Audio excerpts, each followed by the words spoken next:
Hi viewers, welcome back to my channel. Summer ஆரம்பித்தோடனே பசங்களை அம்மா வீட்டில் கொண்டு போய் விடுறதுக்கு கிளம்பிட்டோம். போகிற வழியெல்லாம் நிறைய மரம்லாம் பார்த்துட்டே போனோம். அப்போ இந்த பனங்காய் மரம்லாம் நிறைய இருந்துச்சு. அதை பார்த்த உடனே எங்கள் எல்லாருக்கும் நுங்கு சாப்பிட்ற ஆசை வந்துச்சு. நாங்கள் எப்போவுமே கடையிலேருந்து வாங்கும்போது தோண்டின நுங்கை வாங்கிட்டு வர மாட்டோம்.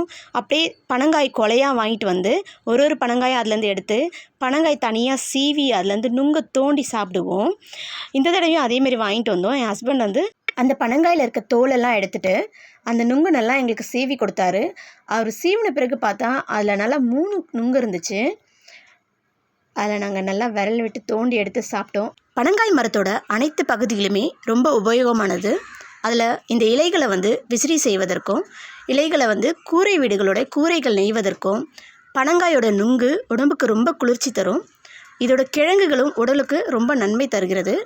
அதோடு மட்டும் இல்லாமல் இதோட பழம் பார்த்திங்களா ரொம்ப சுவையாக இருக்கும். அது மட்டும் இல்லாமல் நம்ம நுங்கு சாப்பிட்டுட்டு தூக்கி போடுற இந்த குடுக்கட்டையில் இருந்தும் சூப்பராக வண்டி செஞ்சு ஜாலியாக பசங்க விளையாடலாம். அதுக்கு ஃபஸ்ட்டு மரத்துலேருந்து ஒரு நீட்டான குச்சியை வெட்டி எடுத்துக்கலாம்.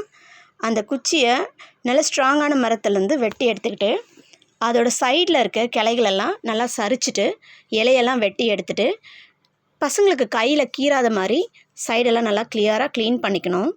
இந்த மாதிரி க்ளீன் பண்ணிக்கிட்டு அதோட முனையை நல்லா மெலிசாக கூராக்கிக்கணும். இந்த மாதிரி கூர்மையாக ஆக்கிட்ட பிறகு பனங்காயோட நடு பகுதியில் வச்சு அந்த குச்சியை சொருகணும். நம்ம கரெக்டாக சென்டர் பார்த்து சொருகலைன்னா அது கிராஸ் ஆகிட்டு அந்த குடுக்கட்டை வேஸ்ட்டாக போயிடும். அதுக்கப்புறம் கரெக்டாக மறுபடியும் நம்ம சென்டர் பாயிண்ட்டாக பார்த்து அதை நல்லா உள்ளே குத்தி விடணும். குத்தி விட்ட பிறகு பனங்காயை நல்லா குச்சியோடு வச்சு இந்த மாதிரி உருட்டினா தான் அது கரெக்டாக ரோல் ஆகும். இப்போ பாருங்கள், வண்டி நல்லா சூப்பராக ஓடுது. அவ்வளோதான். இந்த வண்டியை பார்த்தோன்னே என் குட்டியும் சூப்பராக ஜாலியாக ஓட்ட ஆரம்பிச்சிட்டா. ஆனால் அவளுக்கு ஸ்டார்டிங்கில் ஓட்டவே தெரியல. அதனால் அவங்க அப்பா வாங்கி அவளுக்கு ஓட்டி காட்டினாரு. அதை பார்த்தோன்னே அந்த அம்மாவுக்கு ஒரே குஷியாகிடுச்சு.